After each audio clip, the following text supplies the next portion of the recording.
جب تک باب مدینۃ العلم کی چشم کرم نہ ہو.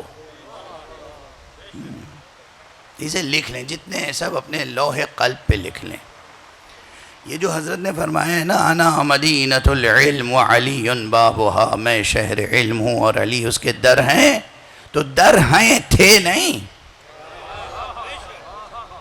در تھے نہیں، در آج بھی ہیں.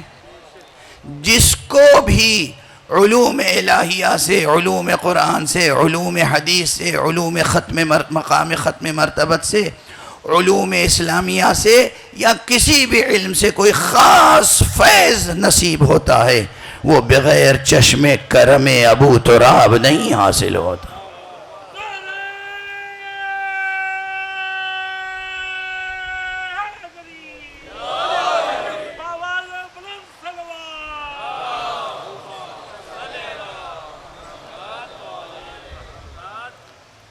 بہرحال اب میں پھر وقت کی رعایت کرتے ہوئے اصل محور سے قریب رہوں.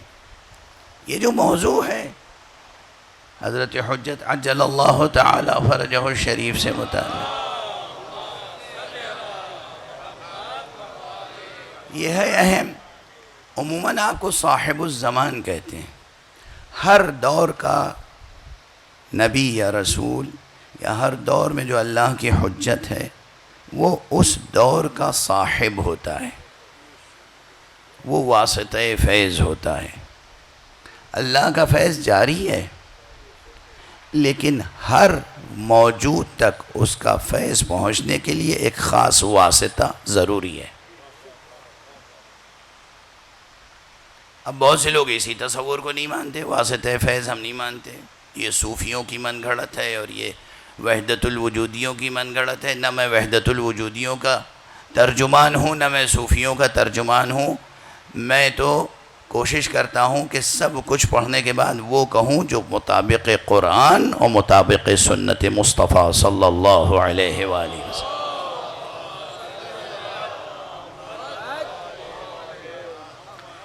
لیکن ایک اس ترکیب کو سمجھ لیں، واسطہ فیض ہر شے کے لیے ضروری ہے. اللہ کا فیض عام ہے، اللہ کا فیض عام ہے. ہر طرح کا فیض ذات حق سے ہی حاصل ہوتا ہے. کوئی دوسری ذات ہے ہی نہیں جس کے پاس کچھ ذاتی ہو. بالکل لا الہ الا اللہ کے یہی معنی ہے. کوئی نہیں ہے، کوئی نہیں، کوئی نہیں جس کے پاس کچھ اس کا ذاتی ہو. جس کے پاس جو کچھ ہے اس کی عطا سے ہے. یہ ہے توحید. یعنی کیا؟ پیغمبر شہر علم ہیں. کہاں سے آیا ان کے پاس علم؟ کس نے بنایا انہیں شہر علم؟ اللہ سبحانہ و تعالی. اللہ سبحانہ و تعالی سے ہٹ کر کوئی یہ دعویٰ کرے کہ اللہ سے مصطفیٰ کا کوئی تعلق نہیں ہے. اللہ اپنی جگہ اور یہ مستقل اپنی جگہ. وہ جتنی بھی نعت رسول کی پڑھے گا اس عقیدے کے ساتھ، رسول اس پہ نفرین کرتے رہیں گے.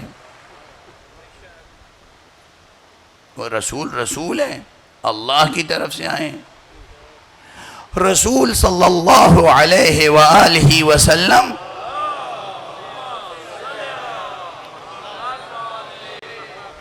رسول ہیں، عبد ہیں، مخلوق ہیں.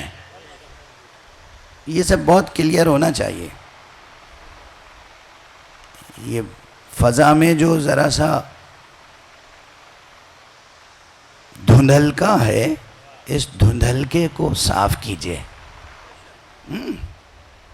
توحید کے معاملے میں کوئی دھندلکا نہیں ہونا چاہیے.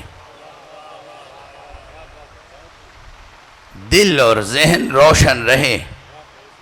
لا الہ الا اللہ، کوئی نہیں ہے اللہ کے علاوہ جو مستقل بالذات ہو. سب اللہ کی مخلوق ہیں. مصطفیٰ اللہ کی مخلوق ہیں. مرتضیٰ اللہ کی مخلوق ہیں. زہرا اللہ کی مخلوق ہیں.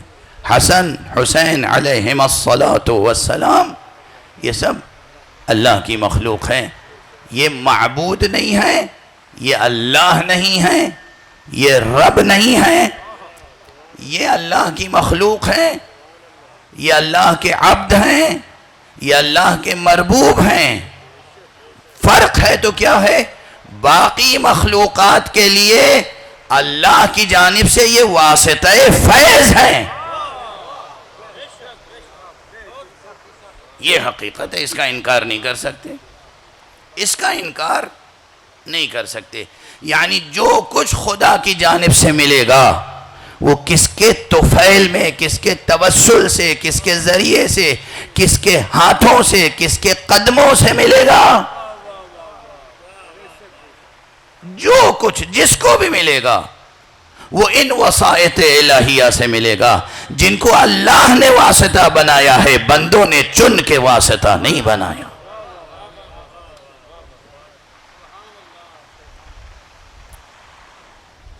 اب واسطہ فیض کی بات آگئی، تھوڑی سی وضاحت کر دوں۔ اب ایک ہی اصطلاح، ایک ہی ٹرمینالوجی اگر ڈیفرنٹ ڈسپلنز میں مشترک ہو جائے، کامن ہو، تو ہر ڈسپلن میں اس کی اپنی ڈیفینیشن ہوگی۔ اپنی ڈسپلن میں بولنے والا اپنے اعتبار سے اس ٹرمینالوجی کو یوز کر رہا ہوگا، تو اس لیے خلط مبحث نہ ہو۔ اسی طرح مناظروں میں مغالطے پیدا کر دیے جاتے ہیں، مغالطہ یہیں سے آتا ہے۔ ہم نے کہا ایک کلمہ مگر اس کے معنی ہمارے نزدیک کچھ اور ہیں، کوئی اور وہ کلمہ کہتا ہے، اس کے نزدیک اس کے معنی کچھ اور ہیں۔ لفظ آپ نے میری زبان سے سنا، معنی اس کی ڈکشنری میں جا کے دیکھے، یہ دھوکہ ہے۔ ہماری زبان سے جب لفظ سنے، ہماری ڈکشنری میں اس کے معنی تلاش کریں۔ بہرحال